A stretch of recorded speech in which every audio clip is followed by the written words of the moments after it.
A new NLCA is born, our comeback story from almost going out of business to getting things turned around. That's what we're talking about today. Let's get it. Now, before we get into it, if you are new to this channel, what we focus on is entrepreneurship, but we're not like everybody else. Everybody else will tell you entrepreneurship is easy and they'll show you all the glory and all the great stuff. That's not what we're about here. What we're about is, yes, showing you the good, but also showing you the bad and the ugly. We want to show you the truth of entrepreneurship. Hi guys, it's Thursday and this is how I sleep on couches actually. I sleep on the top of the couch because that's where I get the sun. If I sleep down there, there's no sun, and I really like the sun.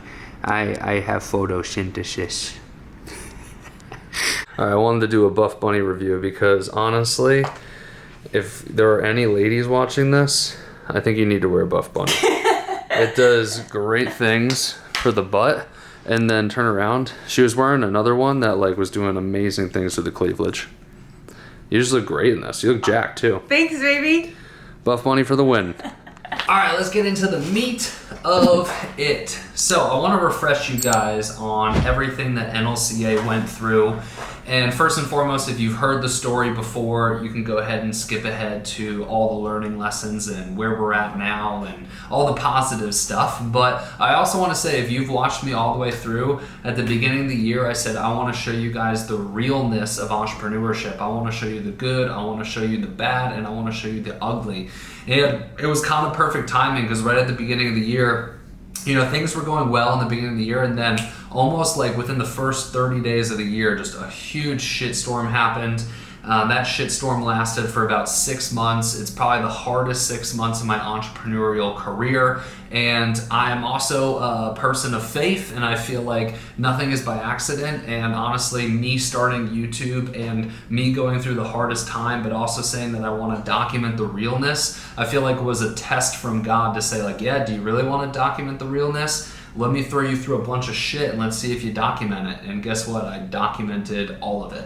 And if you're somebody who has watched all of those vlogs, has watched the story unfold, and has tuned in to see what's going to happen with NLCA and has shown support and said, I'm pulling for you, I just want to say I really appreciate that, and I really appreciate you. If this is the first time of you hearing of me going through this, if you're wow, I didn't know that Chad went through this, let me give you the long story short, and then we'll get into the learning lessons. So I started online fitness coaching in 2015. If you can believe it, I was 19 at that time. I'm 29 now. I've been in the online coaching space for a decade. I've been in the online coaching space for 10 years, which is crazy to say. From 2015 to 2018, I struggled to get my business off the ground. A lot of it was ego, and a lot of it was, ego, just saying I could figure it out on my own. I invested in mentors. The first one failed. The second one worked. And then by 2018, when I graduated college, I was a full-time online fitness coach, and I never had to work for anybody else. I never had to get a job. I started off my professional career as an entrepreneur, and now I'm a career entrepreneur. And from 2018 to 2020, my fitness business really dominated. I grew it up to a point where we were making $50,000 a month. And then in 2020, when I moved down to Austin, I always knew I wanted to be a business coach. I always knew I loved business more than fitness, but I wanted to have the type of business that would be worthwhile of me saying, all right, I can help people now. So in 2020, I felt like I accomplished that. I hired out every role in my business. I really didn't have to work in my business anymore. The business was fully functioning and operating without me, and it was bringing in $50,000 a month. And that's when I started NLCA. Now from 2020, 2021, 2022, and then halfway through 2023, so really 3.5 years, NLCA crushed. Multiple 7 figures a year, over 8 figures of sales within that time frame, and we've helped over 3,000 students change their lives and create profitable businesses. I made a few choices in 2023 that I don't think were great business choices, and that's when things took a slight decline. But then in 2024, I had a lot of things happen that really affected NLCA. I lost my 2 best Instagram accounts where majority of our leads came from. As a result of losing those accounts, our lead generation, our call bookings dropped 77% and our revenue dropped 55%. Now, our expenses didn't drop, right? So our expenses were very high. So if you do the math, you can see where we were at, which was not in a very good spot. So we started bleeding cash. I really wanted to figure it out. I didn't want to have to lay people off. I was pulling money from my savings. I wasn't paying myself, and at all. Like, I was living off of savings while also pulling money from savings to keep the business afloat, which, thank fucking God, I was very financially smart. When the business was crushing it, I invested and saved. And I'm very grateful that I didn't live above my means, because it's protected me in this down cycle, in this downturn. So anyways, I did have to lay people off. I laid a bunch of people off. I laid off a whole entire department. I had to fire people because some cultural things surfaced during that time, so I had to fire people as well. And it was terrible. I mean, no business owner wants to fire anybody. It's like the hardest part of a business owner's job, because you have emotional ties to your people. You want them to be successful. You want to be the person who could provide a successful life for them. And you feel like a massive failure. And that's how I felt. I felt like a massive failure. Now, on top of that, just looking over my list, I also was in $70,000 of credit card fraud. Somebody hacked my Facebook account at the same time, charged $70,000. And that was actually in October of 2023. I didn't get that money back until July of 2024. So 8 months of calling Facebook and just trying to figure anything out. They finally reimbursed me the full $70,000. So I was going through that at that time. I was living off of my savings, like I said. And then, every day I was truly wondering if I was going to make it. I truly wondering if NLCA was going to make it. I truly wondered if this business was going to work long term. And I've since realized that every successful entrepreneur goes through good seasons and bad seasons. My good season was from 2018 to halfway through 2023, which is a long stretch. 2018, 19, 2020, 2021, 2022. Yeah, that's 5.5 years of really prosperous times, followed by what has now been almost a year, I would say like 8-9 months of a really hard time. But now we're starting to gain momentum, and that's what we're going to talk about in this video, is all the learning lessons, man. Like I said, I want to show you guys the good, the bad, the ugly, and like I said, I feel like God put me through that to be able to share with you, things that I'm experiencing, and to be able to help other individuals learn. So that's what we're going to do in the rest of the video. Obviously, we're going to mix in the normal vlog content, but now that you're caught up to speed, we're going to talk about all the things that I've learned, all the learning lessons that hopefully can help you if you're going through a tough time, or help prevent you from making the same mistakes that I made as well. I also am fasting today, so I get to eat tonight around 7 o'clock. Wait. Oh, God, my wife is naked. But hopefully nobody saw anything. I'll watch back to make sure nobody did. But anyways, I am fasting today. I'm only allowed to have these Gatorade Zeros. So I think you're allowed up to 50 calories in a fast. So I've been having these Gatorade Zeros. 3 of these is 37.5 calories. So honestly, I might have my 3rd right now. But yeah, feeling very, very hungry. Energized, but very hungry. Story of real entrepreneurship. I totally forgot that I was vlogging today, and I've gotten lost in reviewing sales calls. And that's the thing that nobody talks about with entrepreneurship, is real entrepreneurship is focusing on your business, right? What fake entrepreneurs do is they focus on social media all day long, pretending like they have a business. But that's not what we do here. We actually build real businesses. We do real business stuff. And that's why I forgot. Doesn't mean I don't care about you guys. I care about you guys, but I'm growing the biz right now. So, truthfully, I have a dinner tonight with Caitlin, so I'm probably not going to be able to film that video going over all of the highlights of our comeback story, but we will get to that tomorrow. All right, letting you guys in a little bit on what I mean by building real businesses. So I review our closers calls, not every single one. I try to review 1 to 2 per closer per week. So on the left-hand side here, we have the closing call, and I'm reviewing that. And then on the right-hand side here, I have a template for notes on feedback. and then I send this to them when I'm done and give them my feedback. So that's what we're doing right now. All right, y'all, let's go ahead and get into this. It's kind of funny. I've been filming this vlog for 3 days. And usually it takes me a day to film a vlog, and this is probably going to be my shortest vlog that I've done in a while. That just goes to show how busy I am, because I keep having the intention of saying, hey, I'm going to finish this vlog today, and then it gets pushed to the next day and the next day. But today we're finishing it, all right? This will be a shorter vlog. I just want you guys to get this information, man. I think this is really important. Once again, we're talking about, now what we're about to break down is my learning lessons. So are we on the other side of this? I would say, if there's a bridge like this, we're probably here. We're almost over the bridge. We're almost over the bridge. So I feel very optimistic, more optimistic than I felt at any time during this very hard stretch.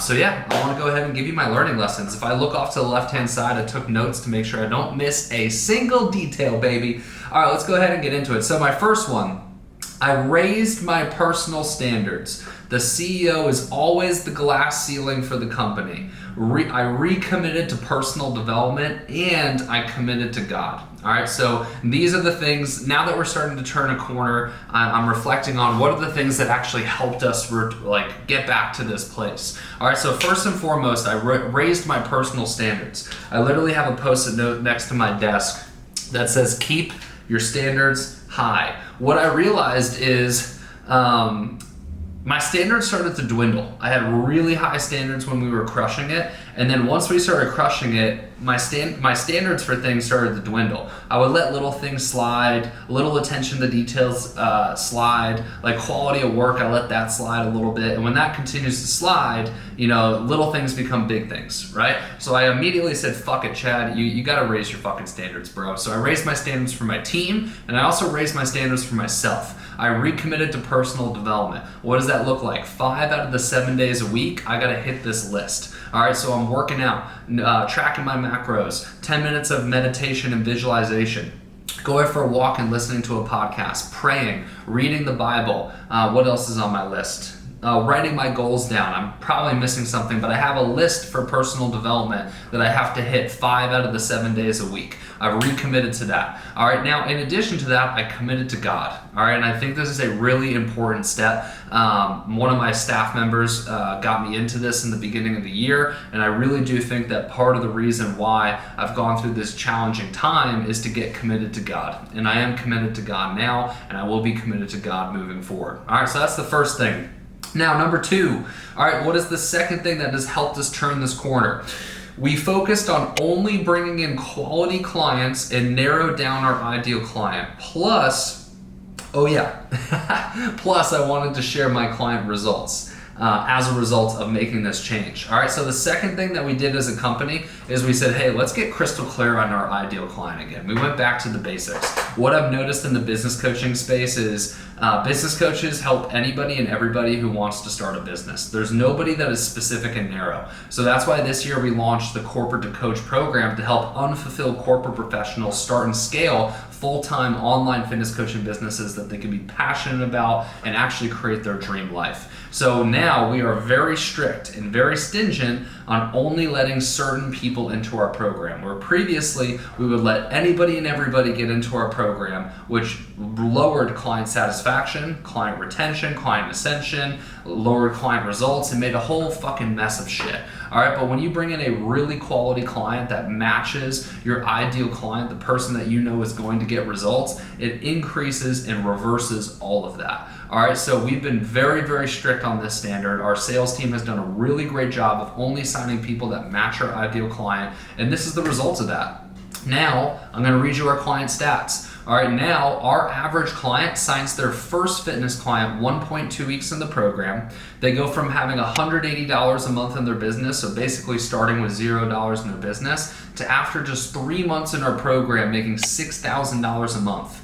That's fucking insane, right? To go from 0 to $6,000 a month in your first 3 months. Our average client is making $8,345 in their first 45 days, their first month and a half. Our average client is going from having 1 client to 16 clients after 3 months, and they rank our program a 9.1 out of 10 on average. Pretty badass shit. All from saying, hey, we probably should care about the person that we are letting into our program. All right, the third thing that we did is we made our program significantly better. I would say the change that has really changed a lot of things is we now have a 2-to-1 ratio. So we looked at our competitors, we assessed our client data, our clients constantly ask for more 1-to-1 support. There is no program out there that really offers a ton of 1-to-1 support, and now we can fill that void. We can confidently say that we have more 1-to-1 support than any of our competitors. We have a 2-to-1 ratio now. Every student, every NLCA student gets a 1-to-1 business coach and a 1-to-1 sales coach now. That's fucking badass. And that's a huge reason and a huge testament why our clients are getting great results. And we have fucking badass coaches as well. We have high standards for our coaches too. All right, so that's the third thing that I think helped us turn the corner. And my recommendation to you would be like, how can you innovate, right? How can you innovate? How can you change the space for whatever business that you have? All right, number 4, we increased our sales training. All right, so obviously if you're in a sales rut, right, you gotta make sure you build up your sales team. So now we have 4 sales trainings a week, where previously we had 2. So we doubled the amount of sales training, and as a result of that, we've improved our sales process or our sales results. All right, so how can you take away, or what can you take away from that? Even if you don't have a team, how much are you training? If you just doubled the amount of time that you trained, would you be better at what you're trying to get better at? Abso-fucking-lutely, right? So just train more repetitions. That's probably your problem. All right, the 5th thing here, we doubled down on leading and mentoring the team and communicating where we are at. All right, so we have foundational pillars to our company's leadership. All right, we call it our NLCA Apex Code of Conduct and Ethics. All right, we have leaders in our company that lead the team, and we double down on our leadership. The biggest thing, if I had to encapsulate all the things that we do that I think have made the biggest difference, is we have the team very clear on our mission, very clear on our vision, very clear on our company values, and then in addition to that, we care about our team's personal development. We know all of our team's personal goals, professional goals, and it's not just an employee-employer relationship. It's not just, hey, what can you do for me? We are constantly trying to make our team better by holding them accountable to their personal development and making sure that they can reach their personal goals. We want NLCA to be a place where our staff members can realize that they can reach their personal goals and their professional goals as a result of being a part of this company. That's a huge, very important thing for me, and that we double down on that during this tough time. All right, the last thing here. Oh yes, and then communication. We constantly are trying to give our team feedback on where the company is at and what we're focused on. I think increasing communication when the company's going through a rough time is very important. All right, the last thing here, we dialed back on projects and we focused on the basics. Anytime you're going through a rough patch, go back to the basics. You probably don't have to do new things. You probably just have to do old things better. Or you just have to do old things that you totally forgot to do, right? Because sometimes companies can get carried away. They can get too much carried away with innovation that they forget about the basics. And I think that's partly what we did, is we forgot about what got us here, and now we're back to focused on those things. All right. Y'all, like I said, this is going to be a shorter video. That's all I got for you today. I hope you guys enjoyed the shit out of this video. Thank you once again for following me and following me through a very rough time. I'm sure it's not going to be the first time that I go through a rough time as an entrepreneur. I'm sure it's not going to be the last time that I go through a rough time as an entrepreneur, but I really appreciate when you guys subscribe and follow along. I hope you guys find this valuable with how transparent I am being, and I will see you in the next one. Peace.